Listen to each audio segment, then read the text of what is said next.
잃어버린 아들이 집으로 돌아온 탕자의 귀환은 아버지에게 있어서 매우 큰 기쁨이 되었습니다. 그래서 아버지는 제일 좋은 옷을 돌아온 아들에게 입혀주었고, 손에 가락지를 끼워주었고, 발에 신을 신겨 주었습니다. 살찐 송아지를 잡고 큰 자치를 베풀었지요. 이것을 목격한 큰 아들은 크게 실망했습니다. 자격이 없는 돌아온 아들이 자신보다 더 우대를 받는다라는 생각을 했던 까닭입니다. 아버지가 왜 그렇게 했는지, 그리고 큰아들은 어떻게 했어야 하는지, 오늘 본문 말씀을 통해 우리는 귀한 교훈을 얻게 됩니다.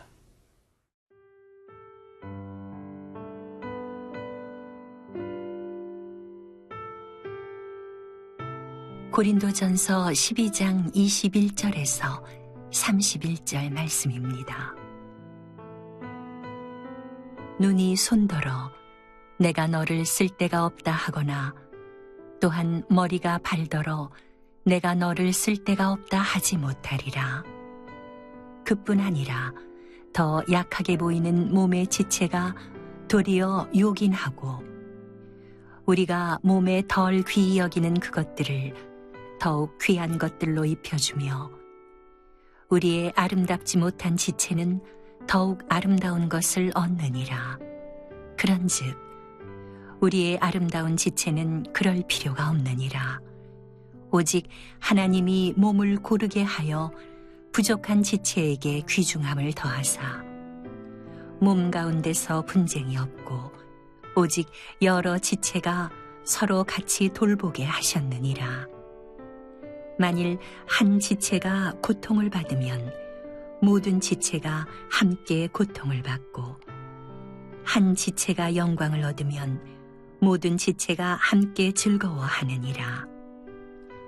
너희는 그리스도의 몸이요 지체의 각 부분이라. 하나님이 교회 중에 몇을 세우셨으니, 첫째는 사도요, 둘째는 선지자요, 셋째는 교사요, 그 다음은 능력을 행하는 자요, 그 다음은 병 고치는 은사와 서로 돕는 것과 다스리는 것과 각종 방언을 말하는 것이라. 다 사도이겠느냐? 다 선지자이겠느냐? 다 교사이겠느냐? 다 능력을 행하는 자이겠느냐? 다 병 고치는 은사를 가진 자이겠느냐? 다 방언을 말하는 자이겠느냐? 다 통역하는 자이겠느냐? 너희는 더욱 큰 은사를 사모하라. 내가 또한 가장 좋은 길을 너희에게 보이리라.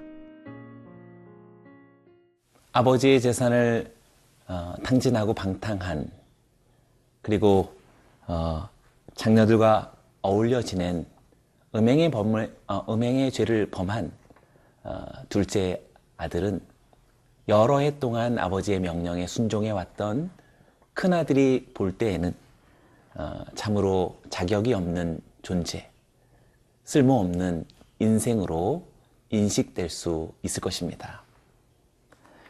그러나 오늘 성경은 그것을 지적하고 있습니다. 21절을 읽어봅니다. 눈이 손더러 내가 너를 쓸 데가 없다 하거나, 또한 머리가 발더러 내가 너를 쓸 데가 없다 하지 못하리라. 눈은 손에 비해서 상대적으로 우월하다라고 여기는 인식이나 편견이 있는 것 같습니다. 그러나 오늘 말씀은 결코 쓸데없다고 할 수 없다고 천명합니다. 또 머리에 비해서 발은 상대적으로 덜 귀하다고 많은 사람이 오랫동안 그렇게 일반적으로 인식하고 풍조로서 여겨온 것 같습니다. 그러나 그럼에도 불구하고 성경은 쓸데없다고 하지 못할 것이라고 선언합니다. 이렇게 무엇이 무엇에 비해서 무가치하며 쓸모없다라고 생각하거나 행동하는 이러한 태도는 사실상 매우 세속적인 가치관 속에서 보여지는 그것일 것입니다. 매우 물질적이고 비인격적인 세계관, 약육강식의 세속의 삶 속에서 벌어지는 풍경들일 것입니다. 오히려 하나님께서 뜻하신 교회의 인식은 영적이다라고 말할 수 있는 성령의 세례를 받은 자들의 생각은 결코 그럴 수 없고 그렇지 않아야 한다라고 22절부터 23절이 말해주고 있습니다. 그뿐 아니라 더 약하게 보이는 몸의 지체가 도리어 요긴하고 우리가 몸에 덜 귀히 여기는 그것들을 더욱 귀한 것들로 입혀주며 우리의 아름답지 못한 지체는 더욱 아름다운 것을 얻느니라. 더 약하게 보이는 지체를 더욱 필요한 것이라고 여겨주어야 한다라고 말합니다. 또한 덜 귀히 여기는 지체를 더욱 귀한 것이라고 입혀주어야 한다라고 말하고 있습니다. 아름답지 못한 지체에게는 더욱 아름다운 것을 주어야 한다라고 하나님의 말씀 우리들에게 이야기합니다.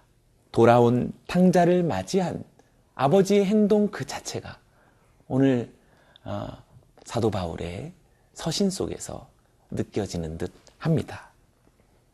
이 모습은 첫 인간이 범죄하여서 탕자가 되었을 때 스스로가 무화과 나무의 잎으로 수치를 가렸을 때 하나님은 그들에게 가죽옷을 지어 입혀주셨습니다. 가죽옷이란 희생을 치르면서 만든 것이기에 더욱 귀한 것으로 입혀주신 것이라는 증거가 됩니다. 분명히 인간이 타락 이후에 보여준 하나님의 행동이지 타락 이전에 하나님이 보이신 행동이 아닙니다. 더 약하게 보이고 덜 귀하게 여겨지며 더 아름답지 못한 지체에 대해서 우리의 인식은 크게 달라져야 할 것입니다. 우리가 성령의 세례를 받고 영적인 사람이 되었다면 오히려 그들을 더 요긴하다라고 말하고 더 귀하다라고 생각하며 더욱더 아름다운 것들을 내어주어야 할 것입니다. 우리가 그러하기를 주의 이름으로 축원합니다.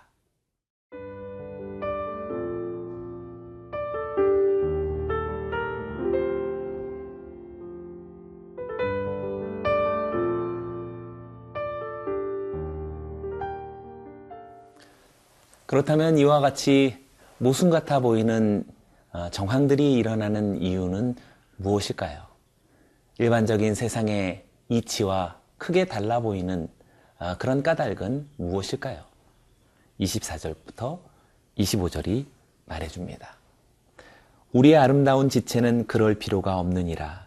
오직 하나님이 몸을 고르게 하여 부족한 지체에게 귀중함을 더하사 몸 가운데에서 분쟁이 없고 오직 여러 지체가 서로 같이 돌보게 하셨느니라. 여기서 중요한 말은 하나님입니다. 이러한 일들이 있는 이유는 바로 하나님의 섭리라고 말하고 있습니다. 하나님은 몸의 지체들을 섞어서 부족한 지체에게 귀중함을 더하게 하시려는 그런 하나님의 뜻이 목적이 있음을 보여줍니다. 하나님은 참으로 부족한 인간에게 존귀를 더하게 하시려는 그런 열정을 가지신 분이십니다. 생각해 보십시오. 예수님은 아무런 가치 없는 우리에게 인간을 위해 하나님께서 내어주신 존귀함 그 자체가 아니겠습니까? 그렇다면 하나님은 왜 이토록 부족한 자에게 귀중함을 더해 주시려는 것일까요? 그것은 바로 오늘 25절의 말씀과 같이 분쟁하며 다투고 상호 경쟁하며 대립적으로 살지 않게 하시려는 그것입니다. 오히려 갈등하고 경쟁하며 서로 싸우며 이기적인 승리를 바라는 그러한 삶이 아닌 오히려 여러 지체가 서로 같이 돌보게 하시기 위함이다 라고 말합니다. 여기서 서로 같이 돌보게 하십니다라는 표현은 서로 선하게 걱정하게 하기 위함이다.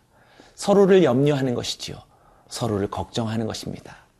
서로를 생각하는 것이요. 서로를 소중히 여기는 것입니다. 그 예가 바로 26절과 같습니다. 만일 한 지체가 고통을 받으면 모든 지체가 함께 고통을 받고 한 지체가 영광을 얻으면 모든 지체가 함께 즐거워하니라. 이것이 바로 하나님께서 원하시는 뜻이며 목적이라고 할 수 있겠습니다. 진실로 우리의 한 지체로서의 몸 어느 한 구석에 질병이 생기고 극심한 고통이 찾아온다면 사실 우리의 온 몸은 아무것도 할 수 없을 만큼 그렇게 심각한 고민과 고통에 빠집니다. 또한 우리 한 가정에서도 한 자녀, 한 부모, 누군가가 크나큰 위경에 빠지게 될 때 우리 모든 가족은 동일한 위경의 고통을 그리고 큰 근심과 그리고 괴로움을 우리는 얻을 수 있게 됩니다. 왜 그렇습니까? 가족이기 때문에 그럴 것입니다. 우리의 교회와 우리의 공동체도 사실상 그런 혈육보다도 더 깊은 사랑의 관계가 되어야 할 것입니다. 바로 하나님께서 서로를 돌아보고 걱정하고 염려하게 하기 위함이다 라고 하는 하나님의 뜻과 목적을 따라서 앞서 이야기한 집으로 돌아온 탕자 이야기를 생각해 본다면 집에 있던 큰 아들은 돌아온 작은 아들을 위해 어떻게 했어야 하는지가 분명합니다. 누가복음 15장 32절은 이렇게 말합니다. 이 내 동생은 죽었다가 살아났으며 내가 잃었다가 얻었기로 우리가 즐거워하고 기뻐하는 것이 마땅하다 하니라. 그는 더 연약한 자였고 그는 덜 존귀하다 여길 수 있는 자였기에 큰 아들은 아버지와 함께 그를 더 귀하게 여기고 더 좋은 곳으로 입혀주고 더 아름다운 것을 내어주는 것이 옳았을 것입니다. 여기 있는 저와 여러분들이 어떻게 살아야 하는지를 오늘 하나님의 말씀은 우리에게 말해 주십니다. 저와 여러분의 삶이 그러하기를 주의 이름으로 축원합니다. 기도하겠습니다. 하나님 아버지, 우리에게 보여지는 무가치해 보이는 연약한 것들과 또 덜 아름다운 것들과 덜 존귀한 것들을 우리의 마음에 주님의 마음처럼 그들을 더 귀하게 여기고 더 필요한 것이라고 말하며 더 아름다운 것을 내어주기를 결심하는 오늘 우리 모두가 되게 하여 주옵소서. 예수님의 이름으로 기도드리옵나이다. 아멘.